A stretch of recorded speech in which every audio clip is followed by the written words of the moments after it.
The sun was slipping low over the Wyoming plains, laying out long streaks of gold across the Mercer Ranch.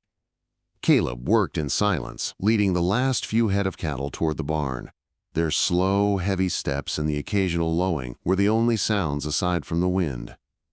That wind was always there, sliding through the grass, rattling the weathered boards of the outbuildings, moaning softly around the corners of the old farmhouse. He latched the barn door and stood a moment, listening. Somewhere far off, a coyote yipped. It reminded him, in a way that settled deep in his chest, just how far from anyone he really was. Inside, the house was still and dim. He washed his hands at the sink, the tap squeaking in protest, then set a single plate on the table. Dinner was leftover roast and potatoes from the night before, eaten without hurry and without company. The chair across from him sat empty, as it had for years now. His parents' old clock ticked in the living room, steady and solemn. When the meal was finished, he poured himself a cup of coffee and carried it to the small desk in the corner. The local paper lay there, folded in half. Caleb didn't buy it for the news so much as the classifieds. He liked seeing what folks were selling, even if he never bought much himself. His eyes skimmed over farm equipment, livestock, a truck with minor engine trouble. Then something odd caught his attention. Entire ghost town for sale, minus $50. He sat back in his chair, reading it again. It wasn't the sort of thing you saw sandwiched between hay balers and yard sales. A few vague details followed. 5 standing buildings, original 1800s structures, remote location, road access. The name of the place meant nothing to him. Dry Creek. But the words stirred something faint and stubborn in his mind. When Caleb was a boy, his father had taken him to see an old mining town up in Montana. He remembered the smell of the timber, the creak of the boardwalks, the way the wind carried the ghosts of voices from 100 years back. He'd walked those streets, imagining cowboys and shopkeepers, thinking how alive the place must have been once. Now, staring at that ad, he felt the same tug. He picked up the phone. The number connected to a gruff-sounding man named Frank who handled county property sales. "Is this a joke?" Caleb asked. "Not unless you think $50 is too much," Frank replied with a laugh. "Place has been on the books for years. No power, no plumbing. Not much there but dust and splinters. But hey, if you want it, I'll sign the papers tomorrow." Caleb found himself agreeing before he'd even thought it through. Maybe it was the price, maybe it was the history, maybe it was just the need for something new in his life. The next afternoon, he stood in the county office while Frank rifled through a filing cabinet. The man slapped a thin folder on the counter and slid it over. "You sure about this?" Frank said, grinning like he was letting Caleb in on a bad joke. "I'm sure," Caleb said, pulling out his checkbook. "Congratulations," Frank said when the deal was done. "You now own a genuine ghost town. Hope you brought a broom." Caleb smiled faintly. He hadn't told anyone. There wasn't really anyone to tell. On the drive back to the ranch, his mind painted pictures of what the place might become. Maybe he'd fix up the saloon, patch the roofs, plant flowers. Folks could come by on weekends, pay a few bucks to see history up close. Maybe it would be nice to hear other voices echoing off the old walls. A week later, with a toolbox in the bed of his pickup, Caleb turned off the highway onto a narrow dirt road. The land opened into a wide canyon, walls of red stone rising on either side. The road dipped and twisted, and then, there it was. The ghost town sat under the amber light of late afternoon. The saloon leaned just enough to look tired, but not broken. The chapel's bell tower listed to one side, its roof missing a few shingles. The general store's sign was faded almost to nothing. Dust blew lazily down the main street, and grass pushed up between the boards of the walkways. It was quiet. Caleb cut the engine and stepped out, boots crunching on gravel. He stood in the street a long while, breathing in the dry, sun-baked air. Then he noticed it. A thin ribbon of gray rising from behind the saloon. Smoke. His brow furrowed. He walked toward it, the boards creaking underfoot. Around the back, tucked near a stand of cottonwoods, stood a cabin. Its wood was dark with age but solid. A tin chimney puffed steadily. He climbed the 3 steps to the porch and knocked. A long pause. The door opened just enough for a woman's face to appear. She was in her early 30s, hair pulled back in a messy braid, eyes sharp and wary. "Can I help you?" she asked, her voice low but edged. Caleb stood there, caught between surprise and confusion. "I'm the new owner," he said finally. "Name's Caleb Mercer." Her expression didn't soften. "That's so?" she said. "Well, Mr. Mercer, you've got some explaining to do." Caleb didn't move right away. The woman's eyes held him in place, as if she were deciding whether to shut the door or let him keep talking. Behind her, the faint glow of lamplight spilled across a rough, wooden floor. Somewhere inside, a kettle hissed softly. "I didn't mean to intrude," Caleb said finally, his voice low. "I just wasn't expecting anyone to be here. The county told me the place was abandoned." "The county's wrong," she said, her hand still on the edge of the door. "We've been here near 10 years. No one's bothered us until now." He shifted his weight, the porch boards creaking under his boots. "I bought this property, the whole town, got the deed in my truck. I'm not here to cause trouble, but I think we need to talk about it." The woman's gaze flicked over him. Hat pulled low, work jacket, the dust of the road still clinging to his jeans. She didn't seem the type to be easily impressed, but neither did she look ready to slam the door. A boy's voice drifted from somewhere inside. "Mama, who's out there? Stay in the kitchen, Jamie," she called back, her tone softening just a fraction. Then, to Caleb, "You'd better come in, but keep your hat on the hook and mind your boots. Floor's clean." He stepped inside, removing his hat and hanging it where she'd nodded. The cabin was small but warm, the air scented with wood smoke and bread baking. A cast-iron stove radiated heat from the corner. The boy, Jamie, sat at the table, a half-finished drawing in front of him. He looked to be around 10, hair the same dark brown as his mother's. An older man emerged from a side room. He had silver hair, a short beard, and wore a plaid shirt with the sleeves rolled up. His eyes were sharp, but there was a hint of a smile at the corners. "Evenin'," the man said. "I'm Hank Callahan. You must be the stranger who owns our roof now." Caleb nodded politely. "Caleb Mercer." They shook hands, Hank's grip firm but not unfriendly. Mara, the woman, had moved back to the stove, lifting the kettle and pouring steaming water into 3 mismatched mugs. She set one in front of Caleb without asking if he wanted it. "Guess we should start at the beginning," she said, settling into a chair opposite him. "This cabin and a couple others down the way were falling apart when we came here. Nobody cared about them. We fixed them up, planted a garden, kept to ourselves. Haven't had visitors in years. Now you're telling me you bought the whole town for $50? "That's what I paid," Caleb said. "And you're right. The county made it sound like there wasn't a soul left here. If I'd known," he hesitated. "Well, I probably would have come out here to talk before signing anything." Mara leaned back slightly, studying him. "And now that you do know, I'm not in a rush to kick anyone out," he said. "But I can't just pretend I don't own the place either. I had plans to work on it. Fix things up." Jamie piped up from the table. "Fix the chapel? The bell's busted.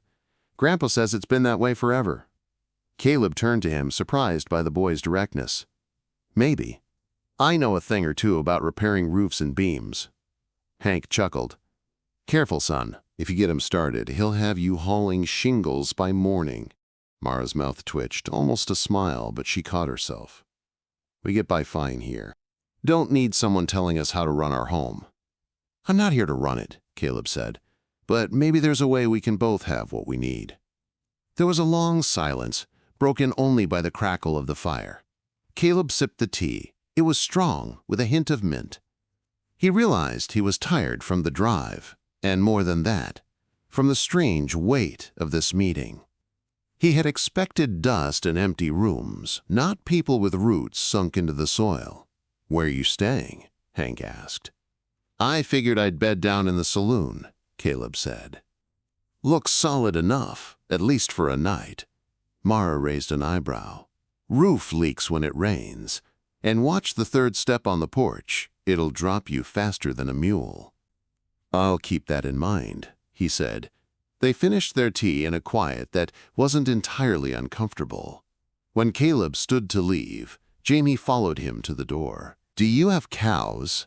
the boy asked. "Couple hundred head back at my ranch," Caleb said. Jamie's eyes widened. "That's a lot of cows." Caleb smiled faintly. "It is." Outside, the air had cooled, the last of the daylight slipping behind the canyon walls. He made his way down the street toward the saloon, his boots stirring little swirls of dust. The building groaned when he pushed the door open, but it held. Inside, moonlight leaked through the cracks, painting silver lines on the warped floorboards. He set his bedroll in a corner and lit the lantern he'd brought. The faint smell of old whiskey still clung to the air. Sitting there, listening to the wind, he thought about Mara's guarded eyes, Hank's steady handshake, and the way Jamie's face had lit up at the mention of cows. Somewhere in the darkness beyond the saloon, a dog barked once, then fell silent. The next morning, Caleb woke with the pale light of dawn filtering through the broken shutters. He rolled up his bed, strapped on his hat, and stepped outside. The town was quiet, save for the faint cluck of chickens near the Callahan cabin. He walked the length of the main street, inspecting the buildings. The general store's roof sagged badly on one side. The chapel's bell hung crooked, the rope frayed to threads. A smaller cabin near the edge of town had a door hanging by one hinge. By the time he circled back, Mara was outside tending a row of beans. She didn't look up when he approached. "Morning," he said. "Morning," she replied, her hands working steadily. "I was thinking," Caleb began, "I could fix the saloon roof first, then maybe look at the chapel. Wouldn't hurt to make sure the whole place stays standing." Mara glanced up briefly. "You can do what you like with your buildings, but we've managed without help for a long time." "I'm not saying you can't," he said evenly. "Just offering another pair of hands." Hank appeared from around the corner, carrying a bucket of water. "If he wants to fix things, Mara, let him. Might be nice not to have to dodge rain in the saloon." Mara's jaw tightened, but she didn't argue. By midday, Caleb was on the saloon roof, prying up warped shingles and replacing rotted boards. Jamie wandered over, watching from the ground. "Can I help?" the boy asked. "Sure," Caleb said. "Pass me those nails." Jamie scrambled to fetch them, grinning when Caleb thanked him. They worked like that for hours. Caleb repairing, Jamie handing up tools, asking questions about ranch work and cattle drives. Caleb found himself enjoying the company more than he'd expected. Late in the afternoon, he climbed down and dusted off his hands. Mara stood by the garden, watching them. "Roof won't leak now," he said. "Guess that's good," she said, but her tone had softened, just a touch. As the sun dipped low, Caleb returned to the saloon, feeling the first threads of something unfamiliar. Connection, maybe, or the start of trust. The town was still a ghost town on paper, but it didn't feel empty anymore, and he was beginning to wonder if that was the reason he'd come in the first place. The first days passed with a quiet rhythm that Caleb hadn't expected. Mornings were cool and crisp, the canyon walls catching the light before the sun reached the town. He woke early, the way he always did, but instead of heading out to tend cattle, he found himself scanning the weathered buildings of Dry Creek, picking out what needed attention most. On the third morning, he caught sight of Mara out by the garden before the mist had lifted. She knelt in the dirt, her braid falling over one shoulder, hands moving with practiced efficiency. Jamie was beside her, pulling weeds with more enthusiasm than precision. Hank was at the chicken coop, scattering feed with a soft cluck of his tongue. It struck Caleb then. This wasn't just where they lived. This was their life, woven into every board, every tilled row of soil, every chore done before breakfast. He started with the chapel that day. The roof needed more than a patch. Whole sections of the rafters had sagged. As he set up the ladder, Jamie came running. "What are you doing up there?" the boy called. "Trying to keep the roof from caving in," Caleb said, gripping the rung. "Want to hand me some tools?" Jamie grinned and dashed inside the chapel. returning with a hammer that looked older than both of them combined. "That belonged to my grandpa before Grandpa Hank," he said proudly. "Still works." Caleb took it, testing the weight in his palm. "Feels solid enough." They worked through the morning, Caleb calling down measurements and Jamie passing up nails and boards. Every so often, Mara would appear at the doorway, carrying a basket of vegetables or a bucket of water, her eyes narrowing slightly when she saw Jamie perched on the ladder's lower rung. "Don't let him go too high," she said once, her voice firm. "He's fine," Caleb replied, glancing down, "but I'll keep an eye on him." Jamie grinned at his mother, as if to say he'd already won. By noon, the sun was hot enough to drive them into the shade. Caleb sat on the chapel steps with a canteen, sweat trickling down his neck. Hank ambled over, leaning on the railing. "You work faster than most," Hank said, "but you don't talk much while you do it." "Talking slows me down," Caleb said with a faint smile. "Fair enough, but sometimes talking keeps folks from thinking you're just here to take over." Caleb glanced toward the garden where Mara was bent over the rows. "I'm not here to take anything," he said. "Just trying to make sure these buildings last another winter." Hank's eyes twinkled. "Then keep doing what you're doing. She'll see it eventually." The afternoon stretched on in the same quiet rhythm, hammering, measuring, steady progress. By the time the sun dipped low, the roof was sound again, the bell hanging straight for the first time in years. Caleb tugged the rope gently, and the clear tone rang out across the canyon. Mara looked up from the garden, startled. Jamie whooped and ran to the chapel steps. "Do it again," he shouted. Caleb obliged, and this time Hank joined in, clapping his hands together like an old preacher calling folks to service. Mara shook her head but didn't hide the small smile tugging at her mouth. That evening, Caleb was invited, unexpectedly, to supper at the cabin. The table was crowded but warm, the food simple and filling. Jamie chattered about the day's work, Hank added a few exaggerated tales from the old days, and Caleb found himself listening more than speaking, enjoying the rare comfort of shared company. After the dishes were cleared, he lingered on the porch with Mara. The night was cool, the sky crowded with stars. "You didn't have to fix that roof," she said quietly. "I wanted to," he replied. "It's part of the town, part of your home." She studied him in the dim light. "I don't know what your plans are, Caleb, but we've built a life here. I'm not looking to have it upended. I'm not here to take that away," he said. "Maybe I'm here to help keep it standing." For a moment, neither of them spoke.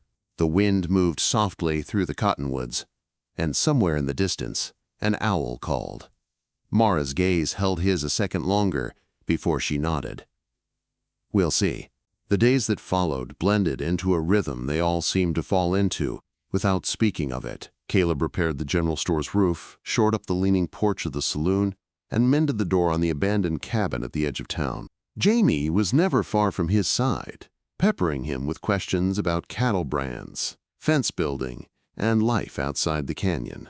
One afternoon, while Caleb was replacing a porch beam, Jamie ran off and came back with a small, crudely painted sign.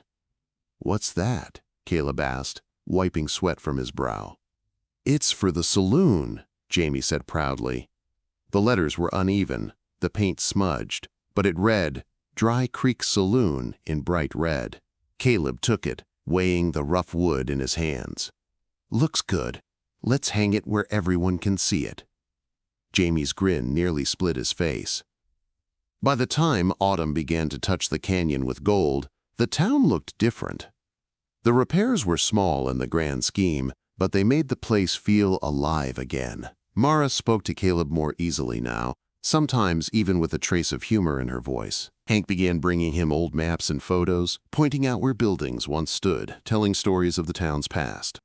One evening, after a long day of work, Caleb sat on the saloon porch watching the sun slide behind the ridge. Mara came by with a loaf of fresh bread wrapped in a towel. "Thought you might want this," she said, setting it beside him. "Thanks," he said, and meant it more than the word could carry. She hesitated, then added, "You've done a lot here, more than I expected." Caleb met her eyes. Maybe I needed this place as much as it needed fixing. For a long moment, they simply looked at each other, the the quiet between them no longer heavy but full of something unspoken. Then Jamie's voice rang out from the garden, calling for his mother, and the moment passed. Caleb watched her walk away, the bread warm under his hand, the canyon bathed in the soft light of evening. The ghost town no longer felt like a stranger's purchase. It felt like the start of something that might matter, and though he wouldn't have admitted it yet, not to her, not even to himself, he was beginning to think that the repairs he was making weren't just to buildings. The first hint of trouble came on a Tuesday morning, when the sound of tires crunching over gravel echoed down the canyon. Caleb was halfway up a ladder, replacing a warped beam on the old general store, when he heard it. No one ever drove into Dry Creek unless they meant to. The road was too long and too lonely for accidents. He set his hammer down and shaded his eyes. A silver SUV, the kind you'd expect to see in a city, wound its way past the leaning chapel and pulled up in front of the saloon. The driver's door opened, and a man in a tailored navy suit stepped out, brushing dust from his sleeves as if the air itself offended him. He wore sunglasses even in the shadow of the canyon walls, and his shoes gleamed like he'd polished them that morning. Mara stepped out from behind her cabin, wiping her hands on her apron, her brows drawn tight.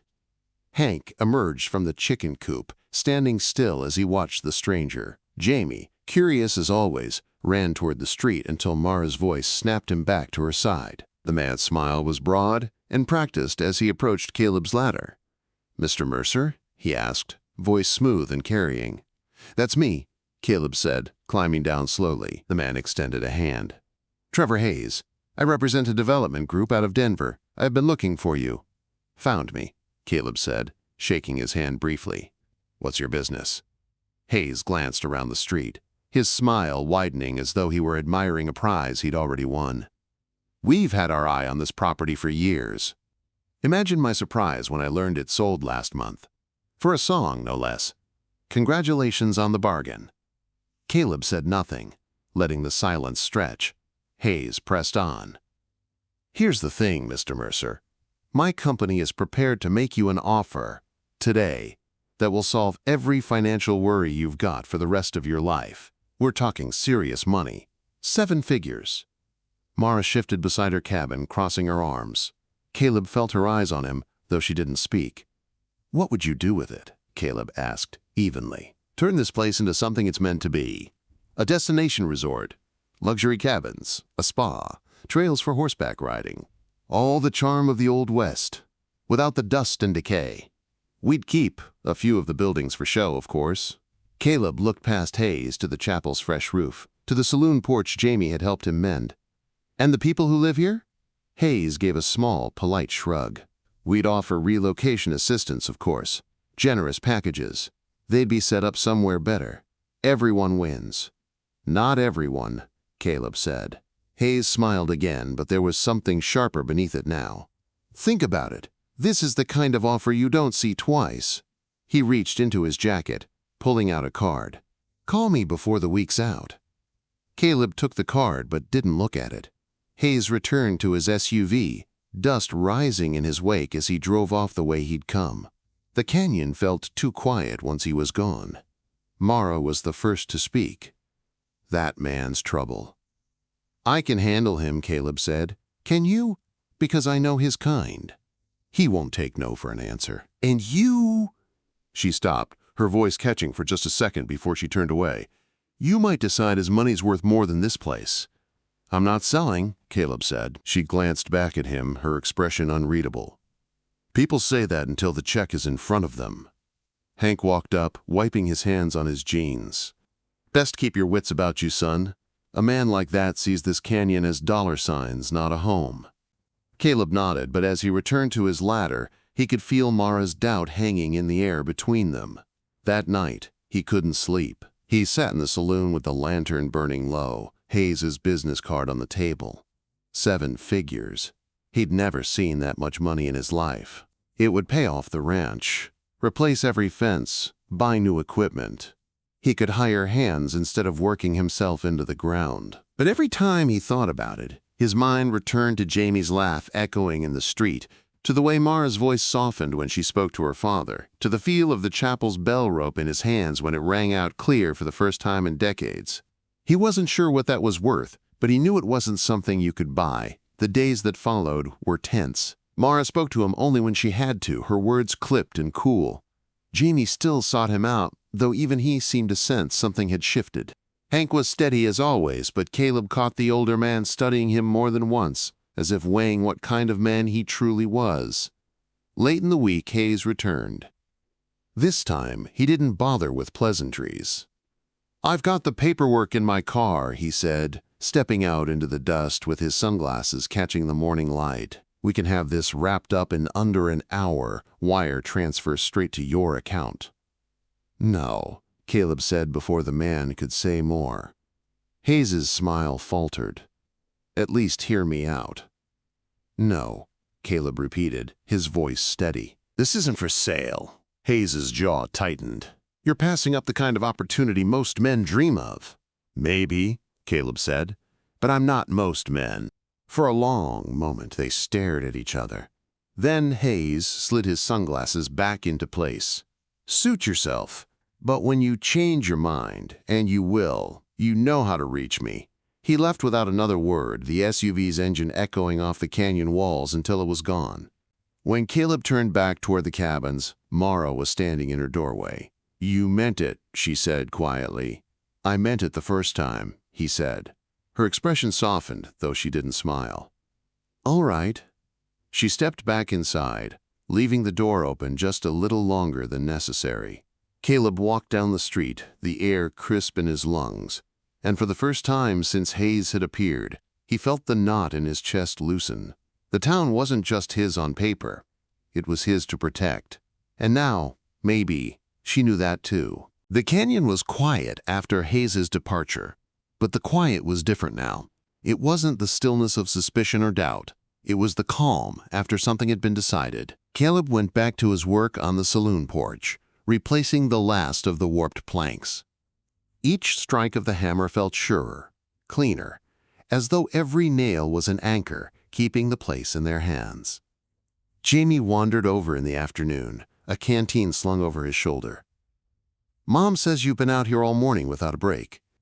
"I'm fine," Caleb said, taking the canteen anyway. The water was cool and tasted faintly of mint.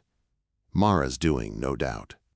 "She thought you might want this too," Jamie added, pulling a folded cloth from his pocket. Inside was a biscuit, still warm. Caleb bit back a smile. "Tell her thanks." Jamie didn't move. "You're not going to sell, are you?" "No," Caleb said without hesitation. The boy's shoulders eased. "Good. I like it here. And you've fixed a lot already." Caleb looked out at the row of buildings, the patched roofs, the newly painted signs Jamie had worked on. "We've fixed a lot," he said. As evening settled over Dry Creek, Caleb saw light flicker in the chapel windows. Curious, he followed it and found Mara inside, standing near the front with a lantern in her hand. She was looking up at the bell as if seeing it for the first time. "Thought you might be in here," he said softly. She turned, the light catching her features. "Just wanted to hear it ring again. Haven't done that since you fixed it." He stepped closer. "Then ring it." She hesitated, then reached for the rope. The bell sang out, pure and bright, the sound carrying across the empty street and into the darkening canyon. For a moment, the place felt alive in a way it never had before. When the echo faded, she let the rope slip from her fingers. "You didn't have to turn Hayes down. You could have walked away with more money than most folks see in a lifetime." "I've had money," Caleb said. "Not that much, sure, but enough to know it doesn't keep you warm at night, doesn't make a place worth waking up in the morning." Her eyes searched his face. "So what does?" He didn't look away. "People, places worth caring about, work that feels like it matters. And lately," his voice dipped, "lately, that's here, with you." Mara stood very still. The lantern light flickered between them, painting the worn pews in gold. "You don't know what you're saying," she murmured. "I do," he said. "I've known it for a while. Maybe I just didn't realize it until I thought about losing it." She took a step toward him, and he could see the guarded edge in her eyes soften into something warmer, something that felt like trust. "I've been on my own a long time, Caleb," she said quietly. "And when you've had to fight for every inch of ground under your feet, you don't just let people in." "I'm not asking for everything all at once," he said. "Just a chance to be here, to be part of what you've built." Her hand brushed his, a light touch, but it lingered. "You're already part of it, whether I meant for you to be or not." The chapel was silent, except for the faint creak of the old boards beneath their boots. Then she leaned forward, closing the last space between them. The kiss was soft, unhurried, like something neither of them wanted to end too quickly. When they pulled apart, the look in her eyes told him that this place was no longer just hers or his, it was theirs. Over the next week, that shift became visible in everything they did. Mara let him plant Rose beside her in the garden, without telling him he was doing it wrong. Hank started calling him by name instead of the rancher. Jamie all but shadowed him from morning to night, learning how to repair hinges, sharpen tools, and handle the chickens without getting pecked. One evening, Caleb called them all to the saloon porch. The sun was setting, the sky burning in streaks of orange and purple. "I've been thinking," he said, "this town, what it could be. I don't want it to just be mine. I want it to be ours. All of us." Mara frowned slightly. "What are you saying?" "I'm saying I want you as co-owners. You, Hank, Jamie. You'll always have a say here. No one can take that away. Not Hayes, not anyone." Hank let out a low whistle. "That's a hell of an offer, son." "It's not an offer," Caleb said. "It's the only way this place should be." Mara looked at him for a long moment, and then she nodded, slow but certain. "All right, we'll do it." Jamie cheered, grabbing the chapel rope and ringing the bell until Hank laughed and told him to save it for the tourists. A year later, the bell still rang, but now it was joined by the sounds of voices and footsteps. Dry Creek had visitors most weekends, travelers who came for the history, stayed for the home-cooked meals, and left with stories to tell. The saloon served coffee and pie, the general store sold handmade goods, and the chapel hosted the occasional wedding for couples who wanted a little Old West charm. Caleb and Mara worked side by side, sometimes in comfortable silence, sometimes trading easy conversation. Hank became the unofficial town historian, his tales growing taller with each telling. Jamie led tours, his enthusiasm contagious, pointing out every repair, every painted sign, every story he'd learned. On quiet evenings when the last guests had gone and the lanterns were lit, Caleb would stand on the porch with Mara, the warm hum of life around them. She'd slip her hand into his, and they'd watch the stars together, the sound of the bell faint in the distance. The town had started as a bargain, $50 for dust and splinters. But what they had built, what they had become, was worth more than any offer Hayes could have brought in his gleaming SUV. And Caleb knew, without a doubt, that this was the place he'd been meant to find all along. In the heart of an old ghost town, $50 bought more than dust and broken boards. It bought a second chance, a place to belong, and a love strong enough to weather any storm. Some treasures aren't found in gold or silver, but in the hands you choose to hold and the home you choose to build together. If you enjoyed this tale of grit, heart, and romance, saddle up and subscribe to Wild West Love Chronicles. Don't miss the next ride into stories where the frontier's rugged spirit meets timeless love. Your next favorite adventure is just a click away.